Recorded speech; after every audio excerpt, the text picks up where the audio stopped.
Mocha and I would like to welcome you to the longest video I have ever made. And I really mean that. Like, this has been months.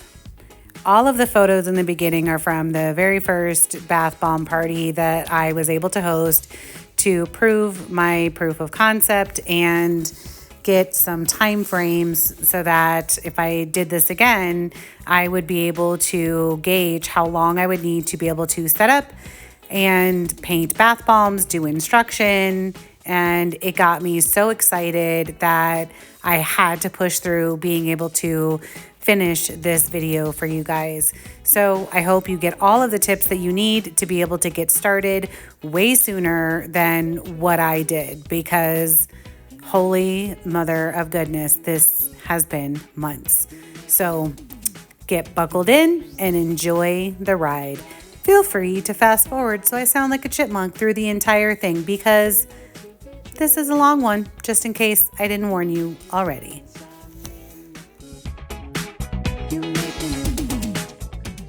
All right, we are back at the table, and I always like to switch my mix from the actual mixing bowl into another one, just so that way you can get anything from the bottom off of there.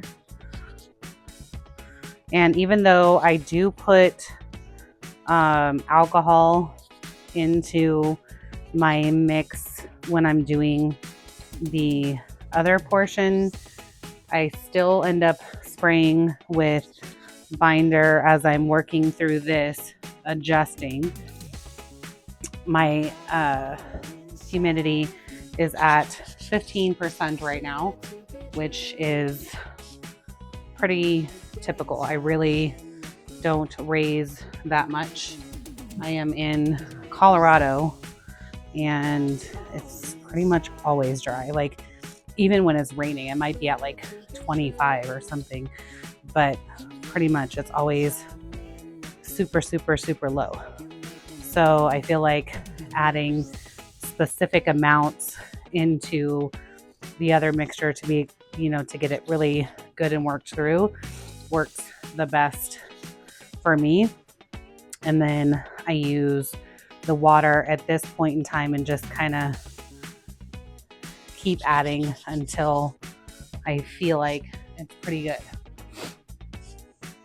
So as I said at the beginning of this, these are all going to be for my paint your own bath bomb kits. And this, when I tell you this was a huge undertaking, I really feel like it's the biggest project that I have done to date with all of this bath bomb type of stuff, because there was more involved in it. So my first attempt, I guess, at figuring these things out was to search on the Bath Fizz and Foam site, as well as to search YouTube and see what other makers were doing. And I was able to find some information, but there really wasn't a video that I felt made me just click and go, I now have a plan. I feel like I can move forward with this and be really confident in what I'm doing. So I decided I would go through, this is going to be several different videos all together to kind of walk through my entire process, from labeling to doing this part of it. And any of the molds that I use, I will put down in the description below, because some of this is going to be me testing out molds as well. So I need to spray that one more time, but sometimes, when you just keep working with the mix, within a few seconds, you can come back and it would be beautiful. And I feel like this is being really like it's getting there. So maybe like one more spray. My biggest brain struggle was, how do I get the most wide variety of paint your own bath bomb kits starting? And this is both with scent as well as actual molds themselves that you would put into the bath bombs. I typically have always approached making bath bombs where I would have one mold and then do, the whole entire batch with just that one mold. So I started collecting molds that I thought would be good for paint your own bath bombs. I think we're there. And kind of went from there. So it's going to be, I'll show you one, maybe. Let's do that. And then I have my sheet off to the side because obviously, like, there's so many freaking embeds that, oh, wait, back up. What am I doing here? There's so many embeds that it kind of took up a whole lot of space.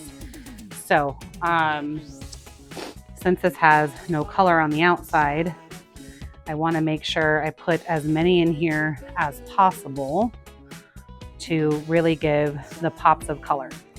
These ones that I'm making right now, even though there will be some in the paint your own bath bomb kits, I actually need to make some in order for me to do samples of the colors that I created. So later on in this video, I will show you what I decided to do for the colors that I offer. Again, I'm really hoping that it takes out the tapping. So this mold particularly is from Chunk of Dust. And I decided to do 6 paint colors because I was like, I cannot choose between just doing like 3 or 4 or whatever that other people's kits have. And I also really don't want to be like other people and have these be set apart, as much as you can be and unique. And also because, like, I can't choose which colors that I want. So I don't have to choose because I say. So 6 colors is what will be in the paint your own part of it.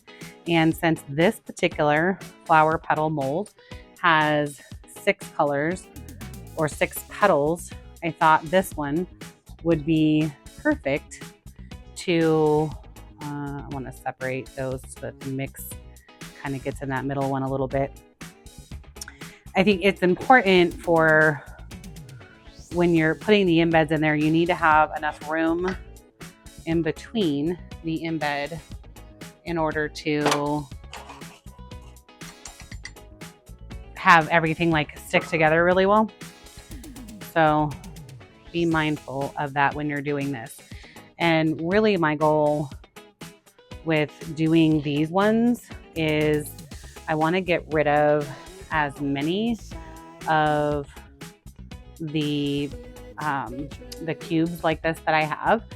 I think moving forward, I am going to switch from doing these cubes to doing the embed bars, because it would be super easy if I just, took one bar that was like all pinks, all whatever, and just snapped it in there. But I don't know. I'm still learning through all of this. In theory, it seems like it might be easier, but maybe it wouldn't be. I don't know. So trying to go through all these. If anything, some of these are from an old mixture that I used to make my very first embed mixture, and I really, really like the more recent one that I have been using because I feel like they last a little bit longer and you don't end up with like all this dust in the bottom, which can totally serve a purpose as well. But, you know, overall, I would rather not involuntarily have bath bomb dust. So most of these, it's kind of interesting. Like I might only need to tap it like a super, super little bit. That most of these are so perfect. I love hybrid molds, especially for things that I feel like you don't need a hybrid or a different mold for. Okay, so I have 5 of those. That will get me enough for my, let me do the other one.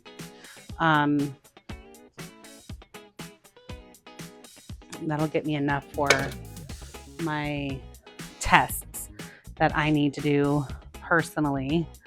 And then I have these other flowers that I think will be pretty. I'm going to put maybe 2 of them in a kit. So I'm going to use that one. This one is from TMK Molds over in the UK. I definitely am learning that I love the multi-mold stuff as well, because you can do so many more all at once, and it just makes it really, really nice. The way that I lay these out all on the counter is, you know, in a way that if I just grab a color close to this, they should all go together essentially. There's nothing that should clash or, you know, come out funky or mix funky. So it was very methodical in that sense, which also kind of got me to thinking of why, you know, I would do embed bars instead of doing the other. So I am loving these quad molds, and I was able to get larger unmolding plates, which I think it should work perfect for this one, but I have not tested them yet.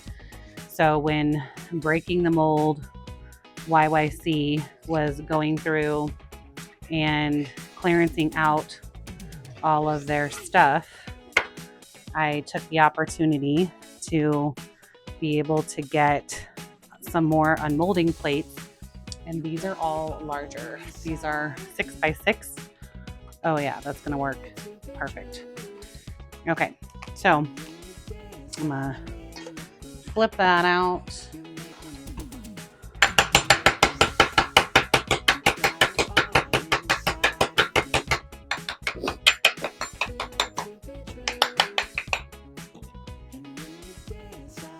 Perfect. Something that she's also doing is putting these on there. They wash off and come off pretty quickly, the ink on those. But those are like super, super pretty. So I'm just gonna take this whole entire thing and put it over here.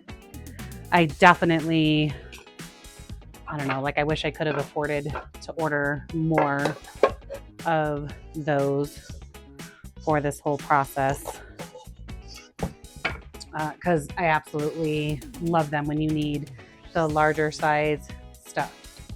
So let me see what I want to do from here. Ooh, let's do, this is another one that I have sold more of, and this is the mermaid mold. So the only thing that's kind of like, I don't want to say more difficult, but kind of more difficult is the fact that that doesn't have a stoppery thing on it.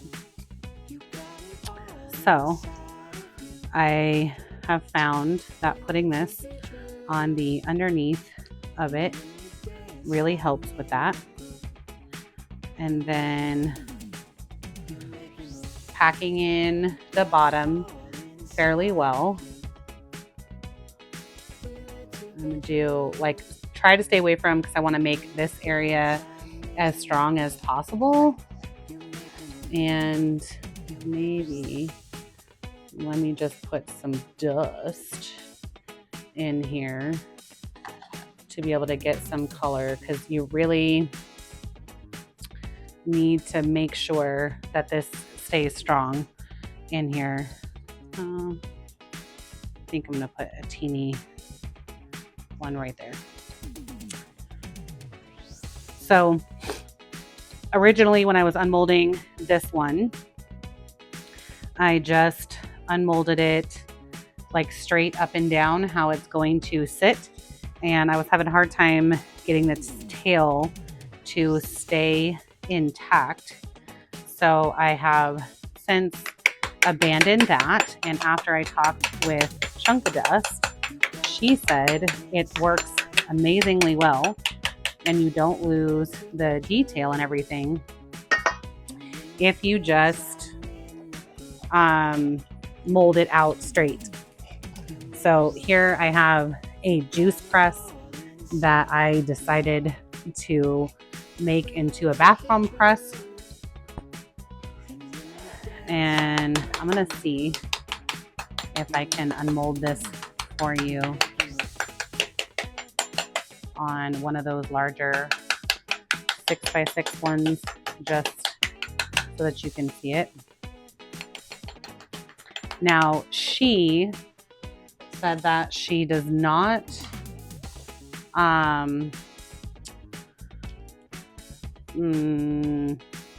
put it onto the little bubble wrap stuff that I am going to.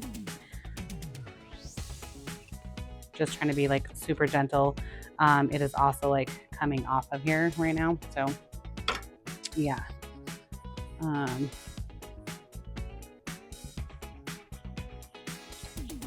Okay, so definitely clean off anything that you're going to now. Be really careful of these guys here, but this was already like coming away. Oh, I don't know if I'm gonna be able to say this or not, but we'll see. But that's also why, like, when I was talking about the embeds and needing to not have too many in there, and how I might possibly regret that decision. Let me see.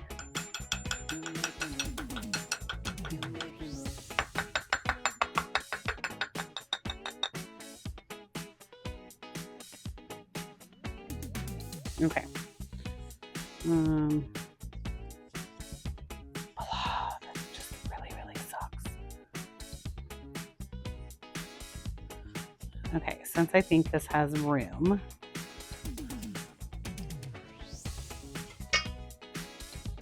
I am trying to go back and put this in the press one more again and see if I can save it, because I really love this mold.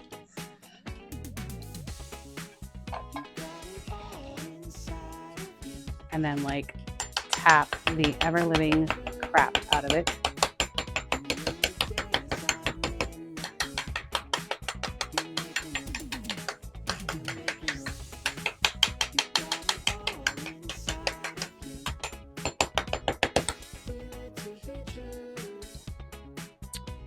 So if I can, I mean, I've only used this one like, I guess maybe 4 times or so now. So just like with anything, once you use it more, ooh, I think I've saved it. I'm gonna put back that on for safety while I remove the other side. Perfect. Hopefully I have saved this. I'm gonna put these guys off to the side, and then I pre-cut a bunch of these little rectangular things of bubble wrap, and letting them sit out like that. And when I've done this, I have not broken the tail. Like, it was enough to be able to have it stabilized. So you just kind of need to work with it a little and make sure like that tail part is as strong as possible. I am so glad I made a smaller batch of this, since I am just so dry today that everything is evaporating like very, very quickly with it. So this could also, make a difference with everything within the mixture. Okay. Next one I'm gonna do, I don't have any turtles, so I'm gonna do this turtle. Vacuum mold is also something that I am newer to. When I first started doing them, I had a lot of issues with like crumbling and stuff. So I'm gonna put those 3 guys in there. So I don't know. It's a way that you can get more molds, like less expensively to be able to start off. But they have their own kind of like technique when you are removing everything. So bear with me. Like I said, I still am learning. Oh, I think that one. Oh, well, okay. So if it did not pop out so incredibly easy, you're supposed to just like massage the sides. But there he is. I also have him in the other molds. What am I trying to think here? I have the bubble blow ones. I have that same style of turtle. So let me get another one of these. This is also, it doesn't have the little back catchy thing on it. And this, I am really hoping that I can use. I'm going to try to put these in there vertically. This is another reason why I'm like, oh, it would be great if we just did an in-bed bar that would go straight up the center. But, anyway. Okay, so I'm going to do that. This is my first time testing this one. It was one that I asked Chunk of Dust if they could make. Really, because of the fact that they do this particular type of mold where it stands, and is more 3D. So I thought, who else but them to do this so perfectly. Okay, we're going to learn from our mistakes. I'm sorry, Charming is barking like crazy out there. My neighbors just let their dog out.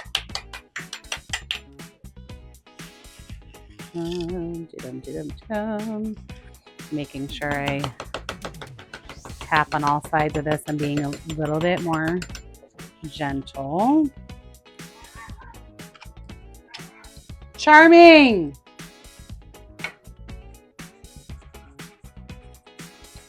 Smooth off any excess here. And then I don't know how this is going to work out, but I want to try to unmold it this way. Oh, that side came off perfectly. Oh, perfect. How? Well, maybe. Okay, so I think I'm just going to like show you like that. And then I'm actually going to unmold him over here, straight up and down.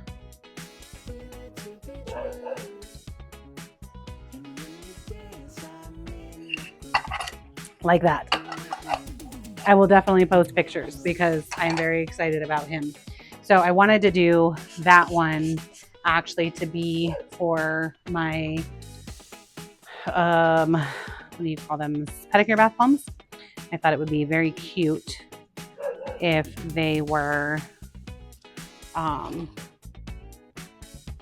do you call them? Actually in the shape of the polished bottles, because you're getting a pedicure. I'm trying to concentrate a majority of those down there, and then maybe I will do some of the other guys up there. Let's do a purple one in the center. This has been another one on top of, I have sold all of the other ones. The 3D, the tails, I have sold all of those ones that I made. This also has been another popular one for the paint your own kits, and I've barely even been selling them already. Like, I just kind of was doing them for test type of stuff. So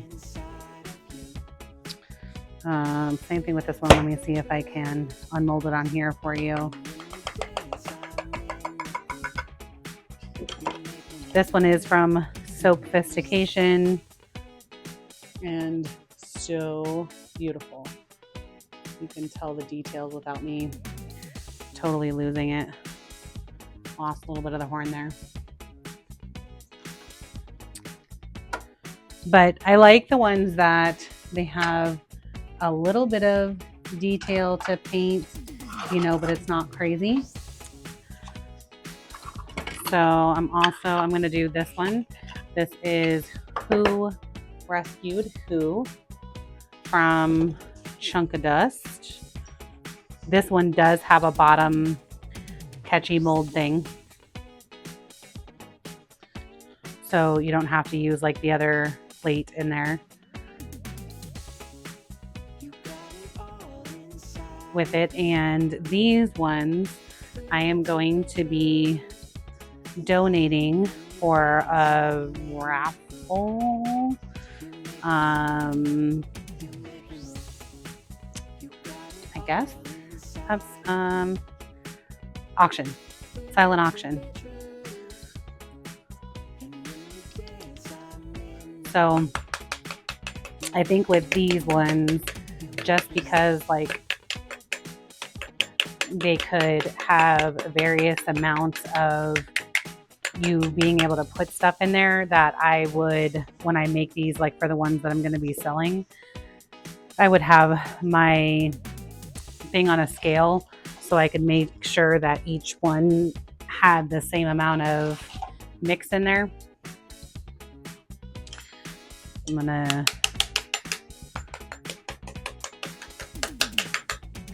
use this guy to push him up and out of here.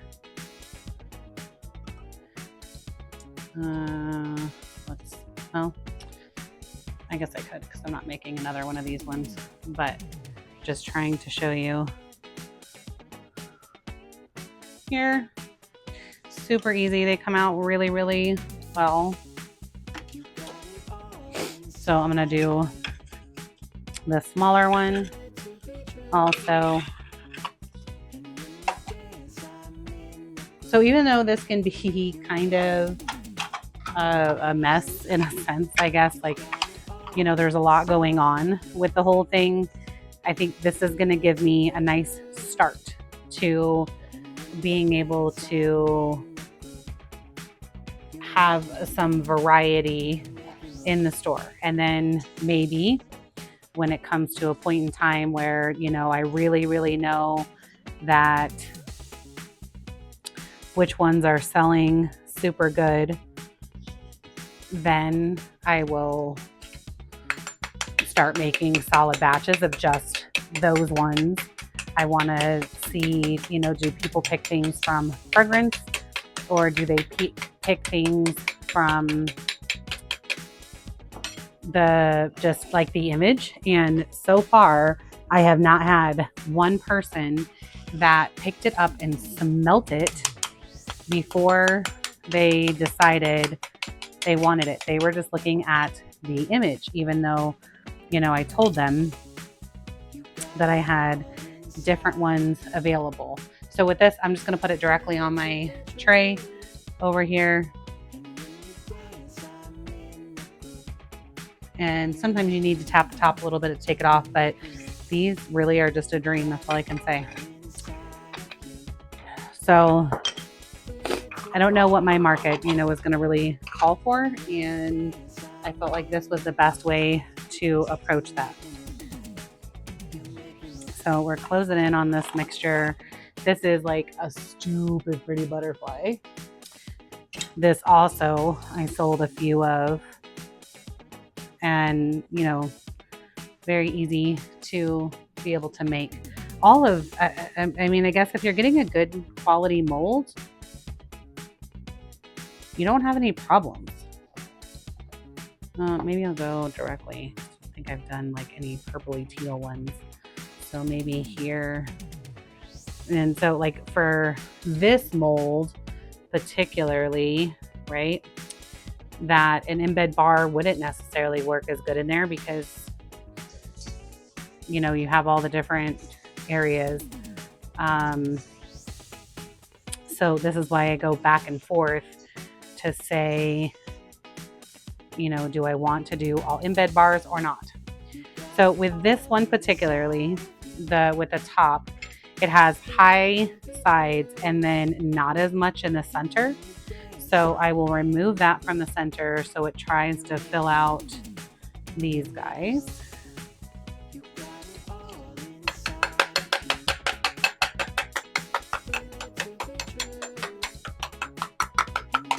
Okay, and then I'm going to use my press again,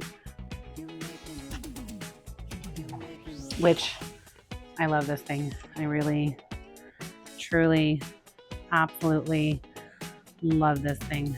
Okay, so it's having a harder time wanting to slide down. So I am just going to tap the outside a little more. And now that's like perfect. Perfect.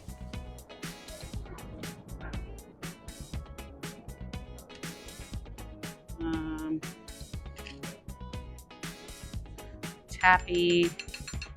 Oh, perfect. Just had a little bit of suction on that one. And there's that guy. Aww. I have so much on my tray right now. But even if you did, this is, like a fairly, what I would consider a small batch in comparison to what I normally do. But it gives you a really good amount of starters. I'm trying to think of what I have over here that could maybe be able to use this leftover mix.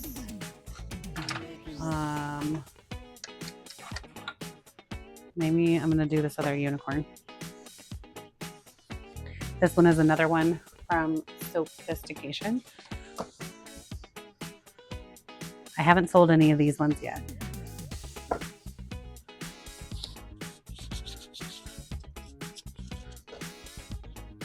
So let's see. Everything can fit inside of here. I've never really put the time stampy things on stuff, but I feel like that might be something that I could do with this one. Just because I'm showcasing so many different molds in here that it might be easier to be able to help out people as well as achieve my goal of trying to help with what to do for the paint your own bath bombs. So packy. And then now that I'm at the end of my mixture, I'm going to take a smaller bowl and scrape out the rest of this mix.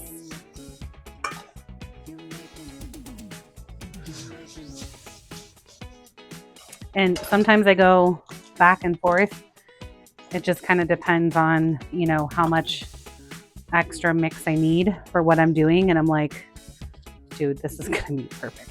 I have a little bit more in the nose that I need, but I'm gonna try to scrape off just to see. I think there's, yep, just that little bit of a high point in the center. So I'm trying to make sure that those particular areas are filled in. I really enjoy the fact that I am getting closer to, you know, my estimation of things like this, because at one point in time I really sucked. So this is improvement. And let me see if I can put this one on a card. So the back is not quite, because like I could use a little bit more of the mix, but we'll see.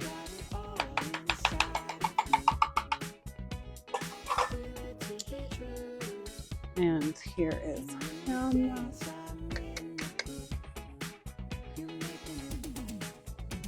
okay, I am run out of pan space, so I'm actually going to leave this one right here.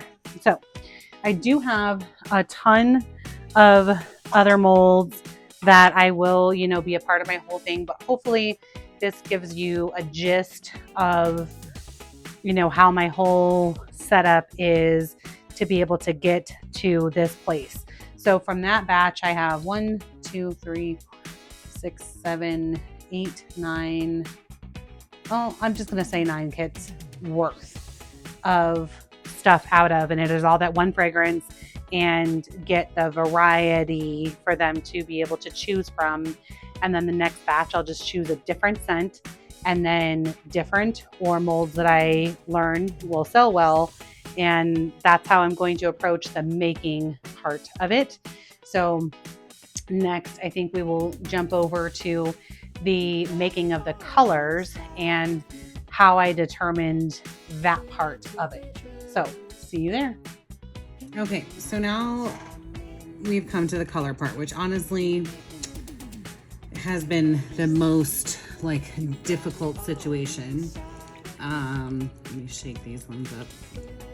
So this was the first color combination that I decided on.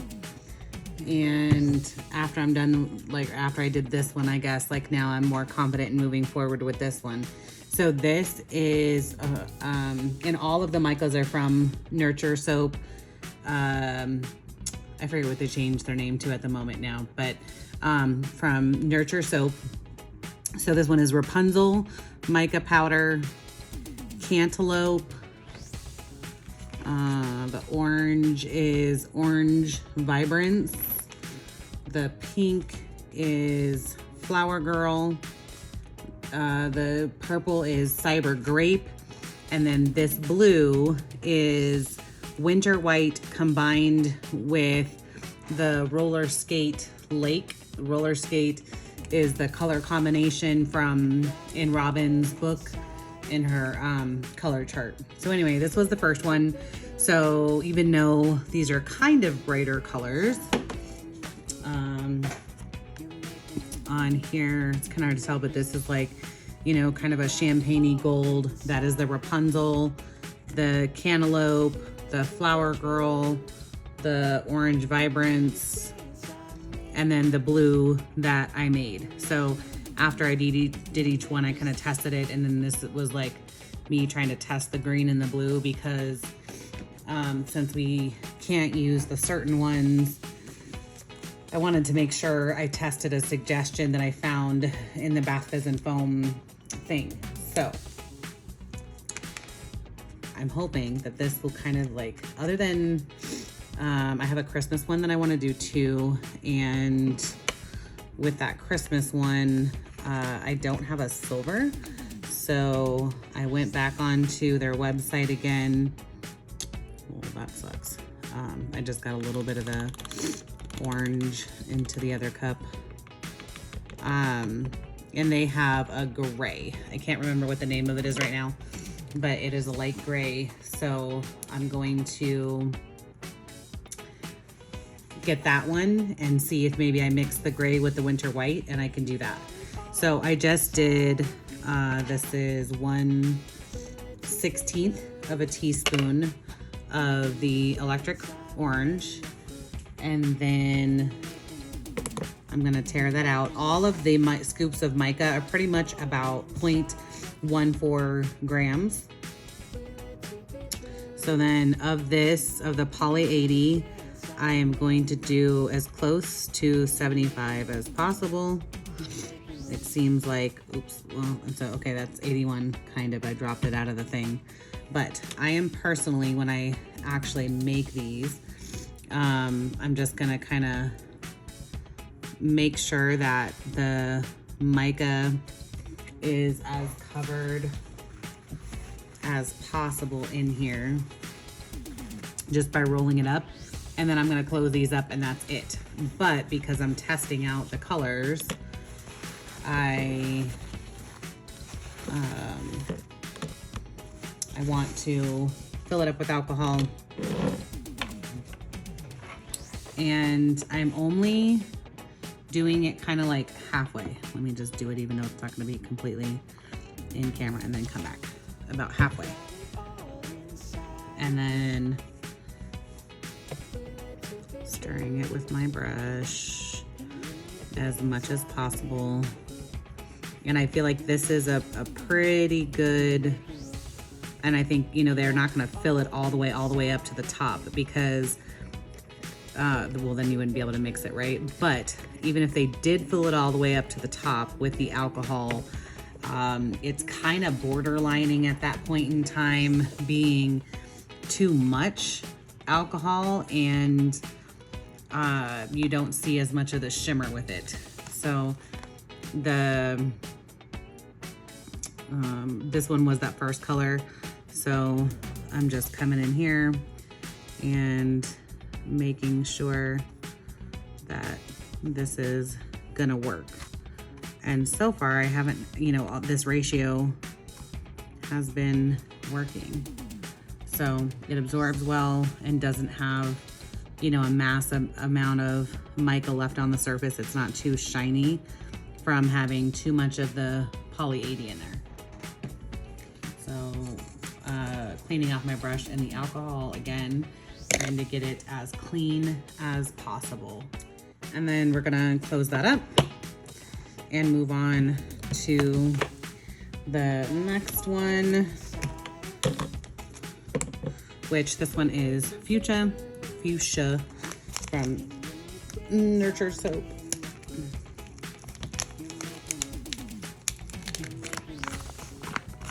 And I'm going to, and this one is a glitter, so maybe I don't want to do, because even though it is for bath bombs, shoot, I really liked that color. I don't want to do just the straight glitter. All right, let's do Queen of Hearts. Throw that one in there instead. Yeah.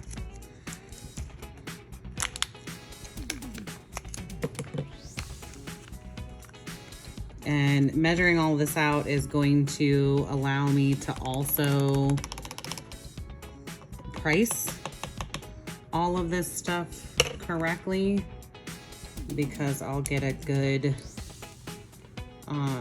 like with being able to type the actual grams into the system. Okay, that one's mica powder. I just wanted to make sure. So I'm gonna tear that out. Same thing, all of these as close to the 0.75 as possible. And then halfway with alcohol.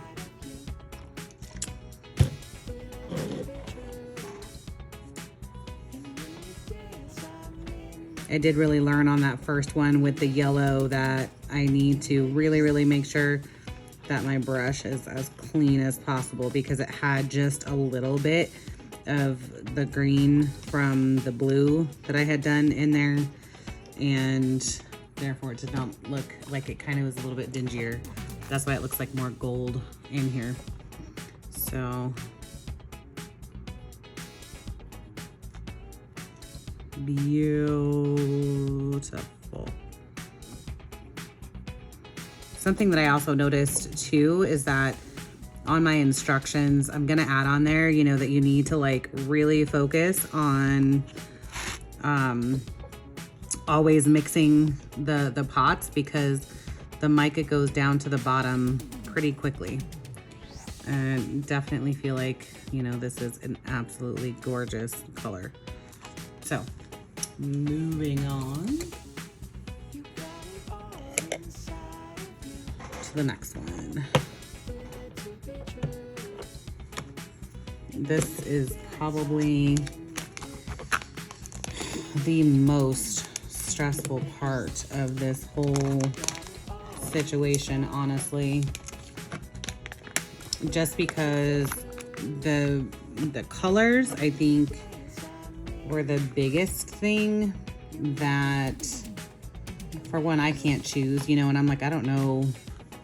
I'm gonna try to just do a wide variety of bath bombs to put in there. So since you don't have the ability to really think about it as you're doing it, like, okay, I'm gonna do a dinosaur. What colors am I gonna do for the dinosaur? Like, I need to think about this in a different way, I guess, ahead of time. So my brain is not quite there with making this universal, but have some real differences in between there with the colors that I have. So, and then when I was thinking about doing all the labeling, that was a whole nother situation, because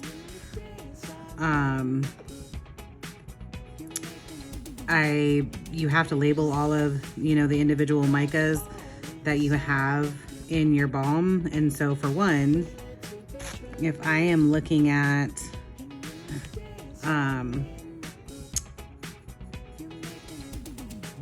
hand painting different balms, it's kind of interesting. I'm just like trying to compare these two. You know, this one is just a little bit deeper, but they're pretty close to each other. So this one, this purple, is Northern Lights. So not wanting to screw that up, and I'm like, I don't even want to hand paint them or spray paint them or do anything, because then you have to remember all the different sprays that you use, and it kind of like just takes the creativity out of the whole thing. And what do you do with that? So I have pushed this off for so long that just because I'm scared. Okay, so I'm gonna write all these guys down on here, and I guess I'll show you for the mix that I did. It's kind of like definitely not pretty. This is everything that I was kind of like trying out here. So the Rapunzel, 1/16 of a teaspoon, and then I didn't put the poly measurement on there, but the next one I did, like the cantaloupe, 1/16, which equals 0.14 grams, and then the 0.75 poly. So I know that like everything right here is from my first mix that I did. And then eventually I'm gonna come up with like a name for them. So I will add everything onto that and put it in my notes so that I can repeat and make these over and over again. So avoiding this because of the creativity part of it, I'm gonna do the blue next. And, you know, did a lot of research into what I really, you know, just to find combinations, I guess, of things. So I created an Excel spreadsheet that I put every single mica that I own. I don't know why I'm closing that off, but I'm closing that off for now.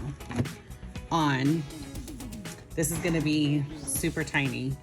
However, This is the name of what the mica is. This is the manufacturer that I got it from. And this is every one of the ingredients. So this top one, Sugar Rush Mica, has phlogopite, whatever, that, and titanium dioxide.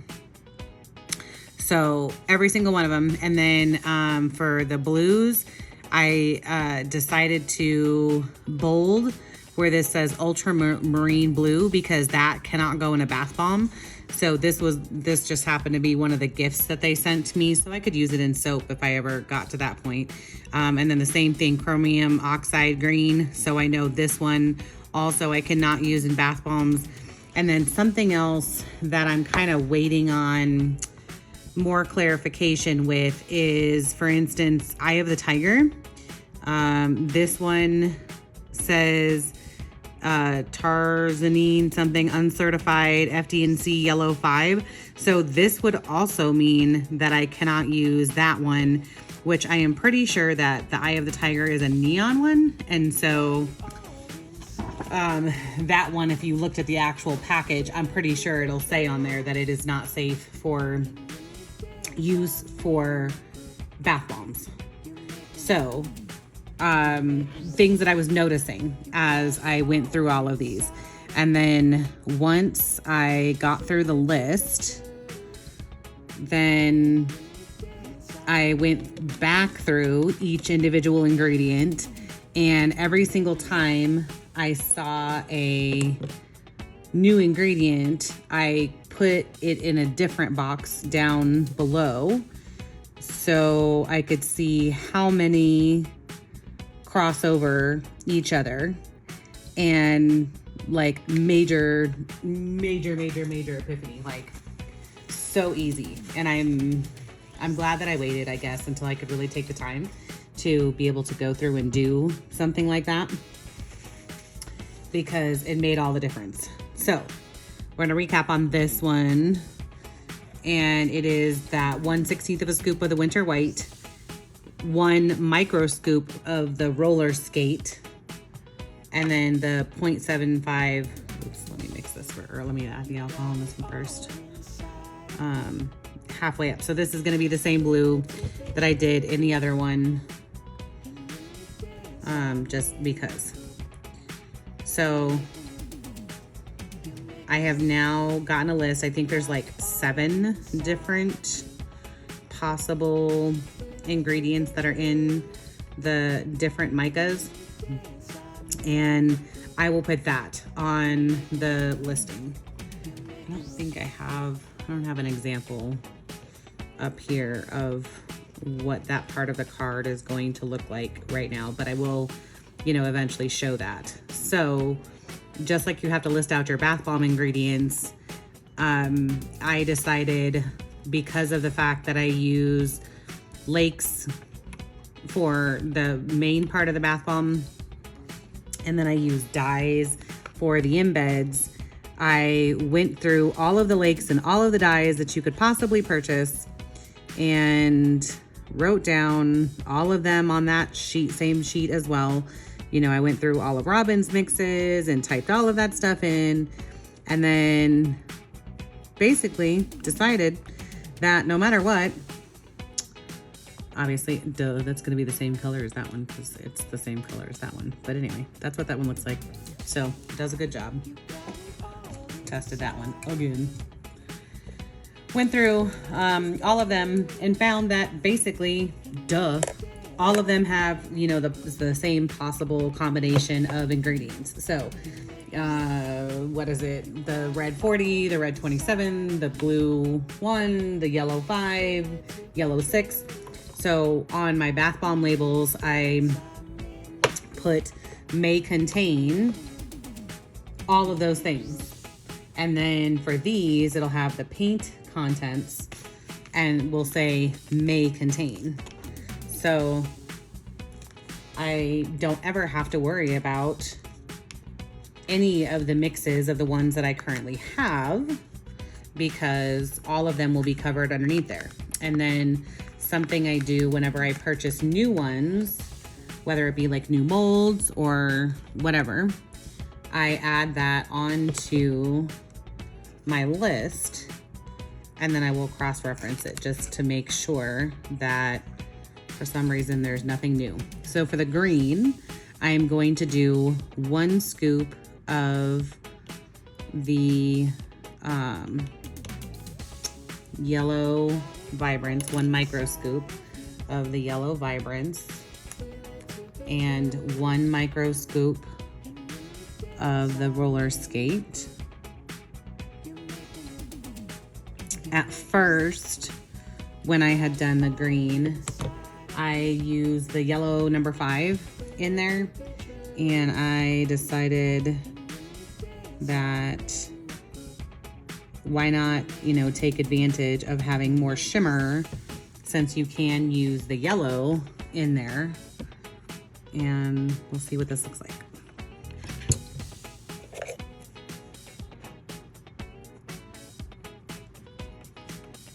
And just hope. It's crazy how different that it looks like in here, because they would look like a really, really pastel type of blue, and then it wouldn't actually be that color. So we'll see what this one turns out to be. And maybe we need to make it even brighter. I don't know.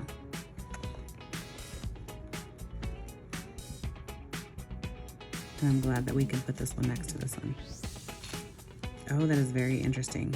I don't know.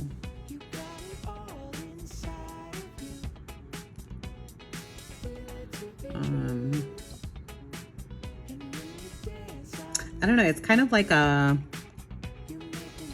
sagey green. Like, it looks really deep in the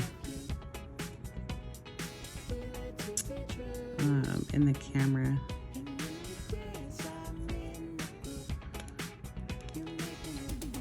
I think I would want it to be brighter, but I don't know. I think it goes with that whole thing.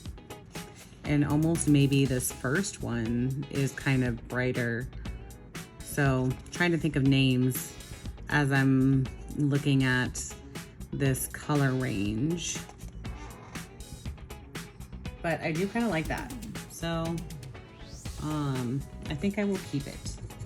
And then I may, just for like the sake of playing it with it, I might go through, you know, and just kind of like waste another one of these and basically do like, hey, 1/4 scoop of this, or hey, 1/4 scoop of that, or something, and do like a whole green one just to have some of a reference to be able to use for later. But I think these are two, you know, kind of the same but different, I guess, if you swap those two around, whatever, that they're different enough colors once they're all mixed, I guess.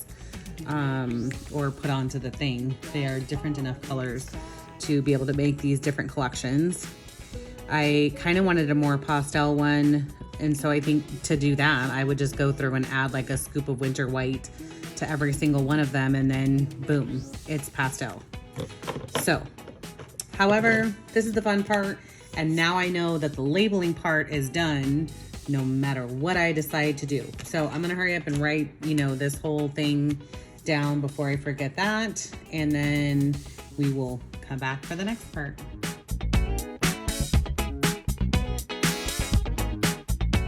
So here's my actual Excel spreadsheet for the micas. So same as the piece of paper that I have the name of the product, the manufacturer I got it from, and then the list of all of the things that are in there.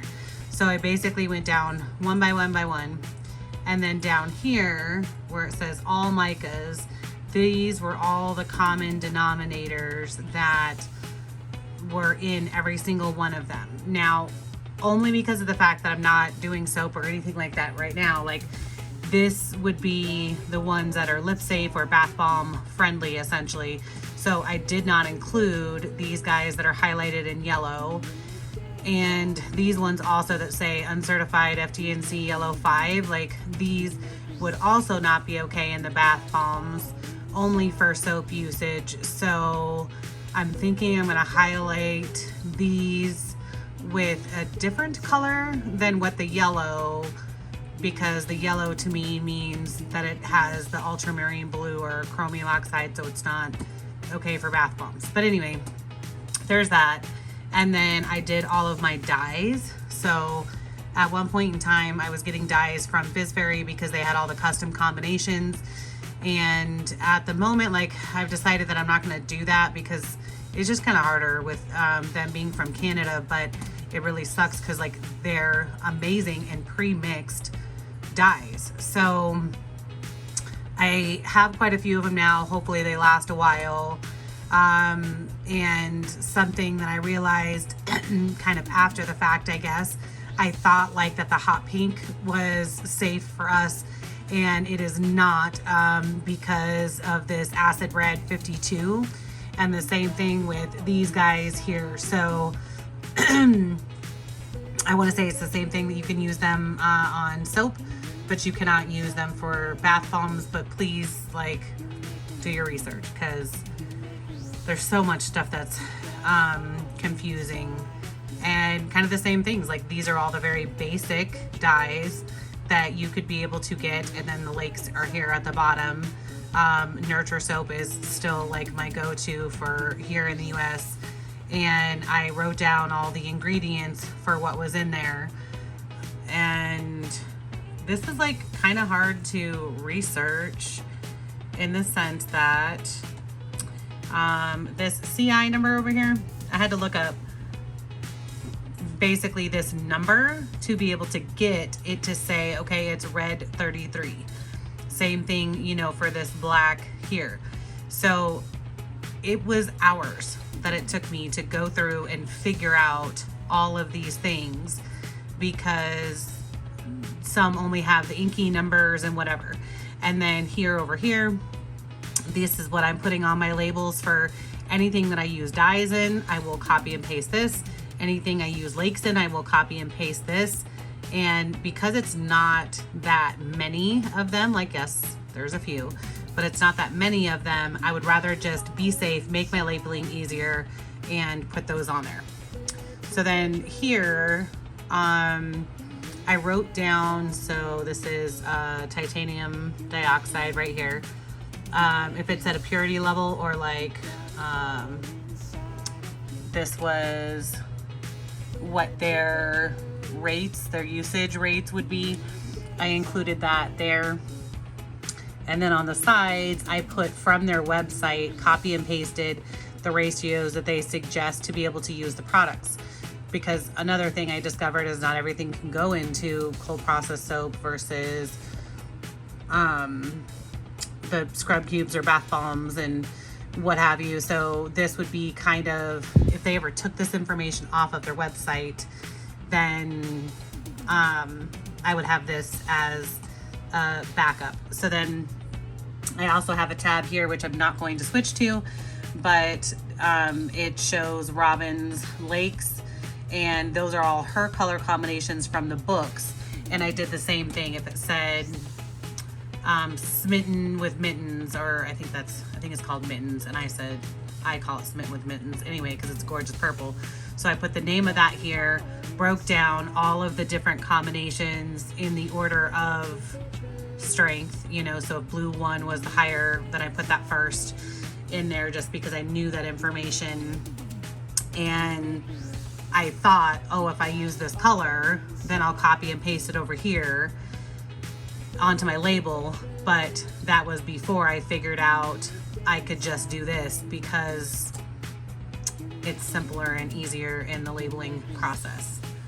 And every time I purchase something new, literally before I allow myself to actually purchase it in my cart, whatever, and click to pay, I make myself come over and add it to my list here, so that way I don't ever forget to do it. And if it was a clearance thing and it goes off of the website, then I at least have that information for the jar that I have, because things change, especially with the fragrances. So this was the background of how I decided to be able to do the paint your own kit, the paint pots, to make that easier. And I'm so glad I did. Like, all you have to do is add these onto your labels for anything that you paint yourself or airbrush or anything. Just keep it simple. Okay, I am finally ready. Like, this has been months and months and months of like video things. Oh, I needed to cut this.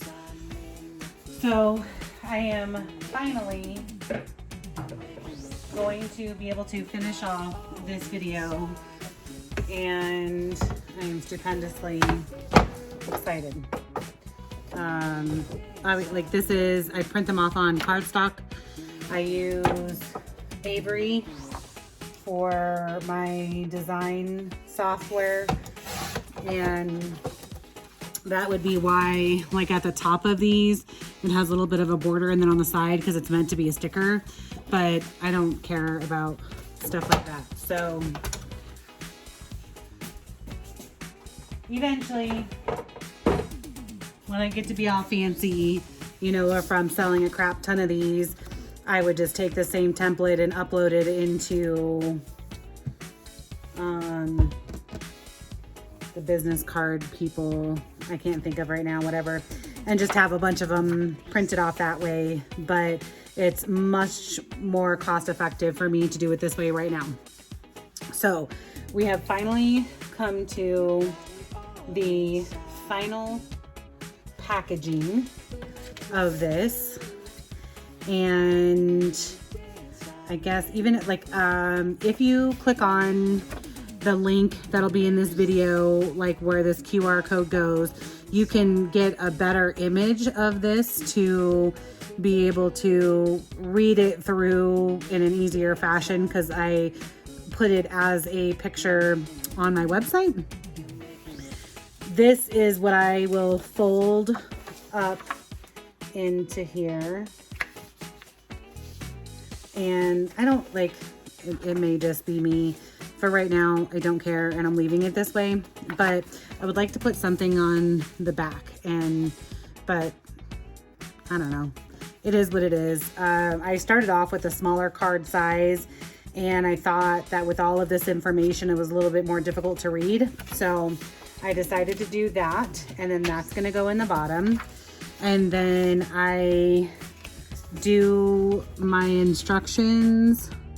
That is the label 15264 for this one. Let me see if I can hold it there for a second. This label is also, there's a picture of it on my site, so you can read a little bit better where the paint splash is on the bottom. This part just says skin safe micas are combined with poly 80 or polysorbate 80, an emulsifier which prevents bath bomb colors from sticking to the sides of your tub. If any residue is left behind in the tub, regular dish soap will aid in cleanup. This should not occur, but if the bath bomb has been saturated with color, it may require more cleanup. I also have like poly 80 in my bath bomb and everything, so I just kind of wanted to cover my bases with that. These are the paint ingredients, and then the bath bomb itself ingredients, which even in looking at this right now, I should have on here, it should say poly 80 on here as well. So I'm glad that I just read that through, because it does not. It just has the lakes and then the micas that are used in there. Like, do you know, like, again, going back to the beginning of all of this, labeling has been my freaking nemesis, because there's always something. So I need to change that now.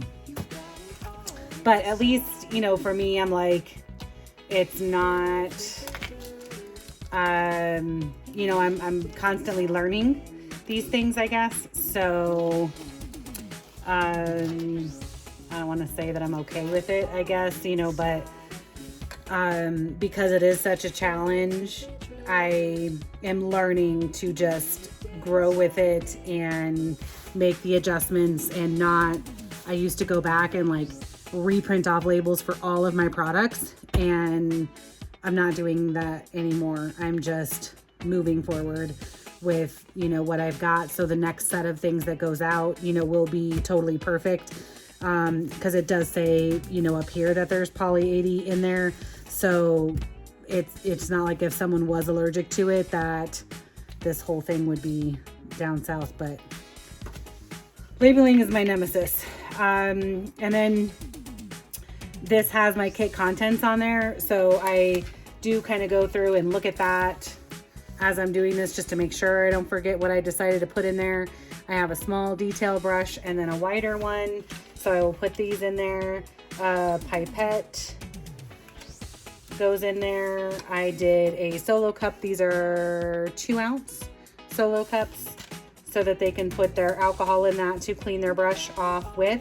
And then this, if they wanted to take any of the colors in here and, you know, create even more of a custom color.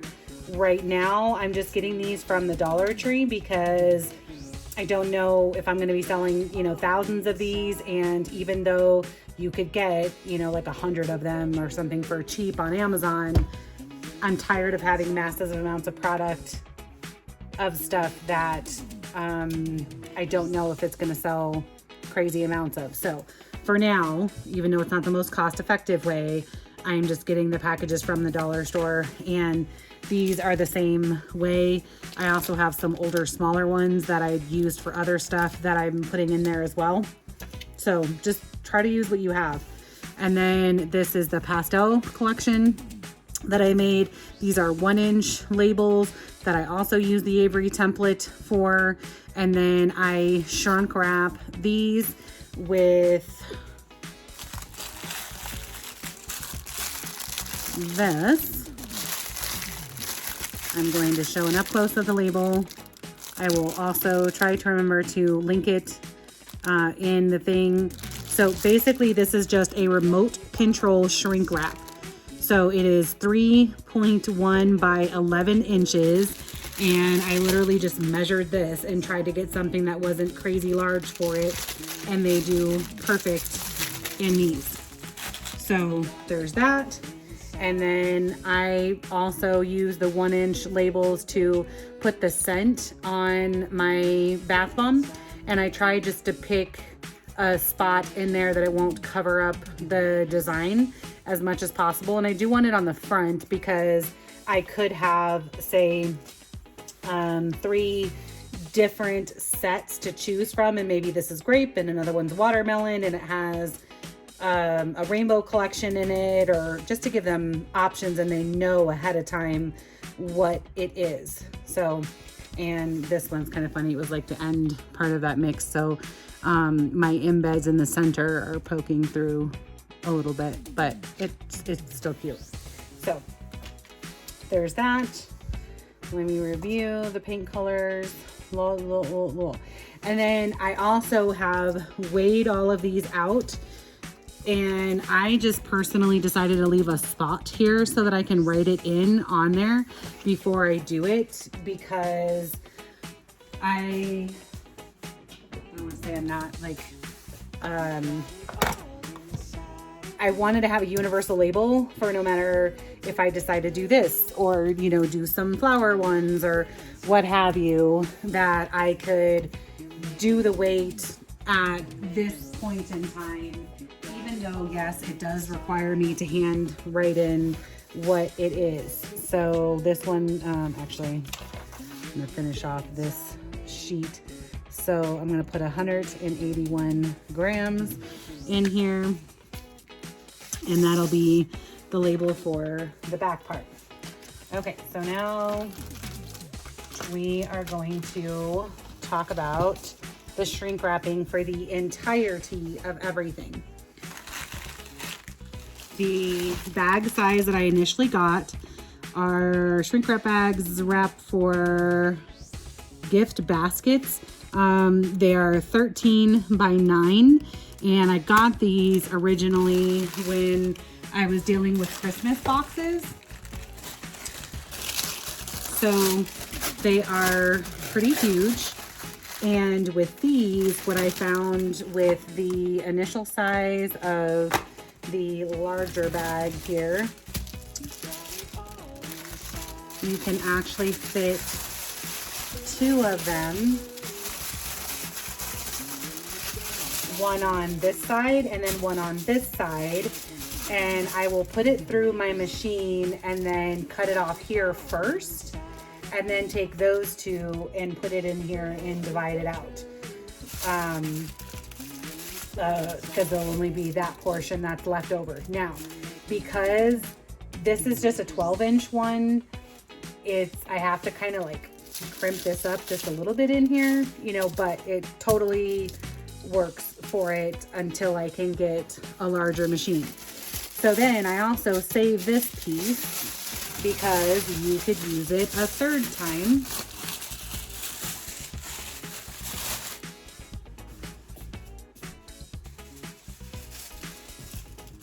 So this is what I was left. So it's not a perfect edge, you know, but it allows me to be able to use this again. Ooh, maybe if I even do it that way and get 4. I think that would be pushing it when it comes down just because of this size, but if they were smaller, that might actually be able to work. Okay, so you will get to see an example of this kind of weirdo part here going on.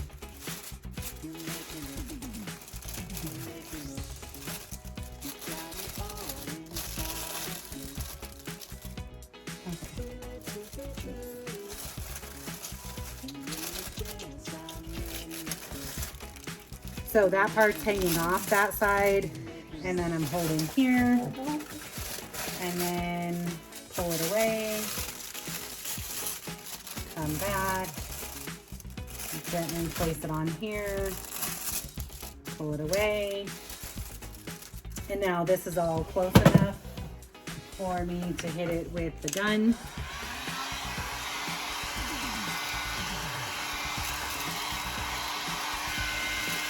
I will go back on all of this again, but I'm just really slowly doing the edges first.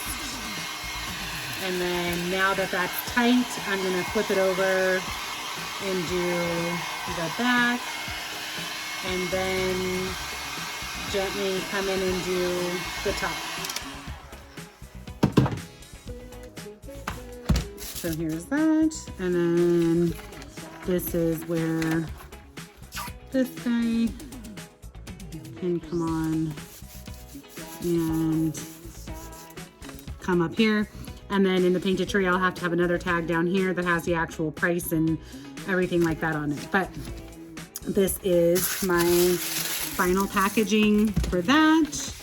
I have like totally, if you ever, I had misprinted, like I chose the wrong section of 3 because I make use of all of my labels, and the ink then printed on here. I should have wiped that all off before I printed the other ones because it kind of went on to that just slightly. So there's that. And then this is also something that I'll, kind of show you here so you can take a screenshot of it. But if you want me to email you this, just let me know. You can either send an email to the Sozo Education and Beauty Supply at Yahoo, or post onto here if you wanted to share your email that way. But otherwise, just reach out to me in one of the other ways and I can email it to you. But this is the nicer written out guide of how I did so this is the pastel collection. I use winter white, a 1/16 of a teaspoon, 0.75 grams of poly 80 in each one of them. And then yellow vibrance was the mica that I used for the second color, I guess, to mix into there. And I used 1 microscoop of that. So I put this all in Excel, and then that way, because like this one has 3. the winter white, yellow vibrance, and roller skate. So I would have different measurements of the mica that I put in there. I haven't found a need to do any more than the 0.75 grams of the poly at this point in time.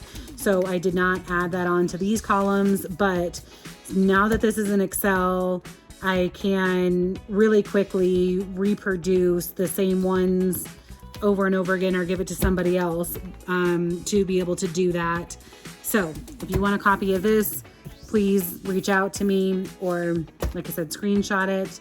And with that, I hope that this has helped you and you will be a step ahead of the game than where I was in trying to piece together my brain when it came to this whole thing. If you like following me on my journey of learning how to do all of this stuff, please hit the like and subscribe button. And I hope to see you again. Bye.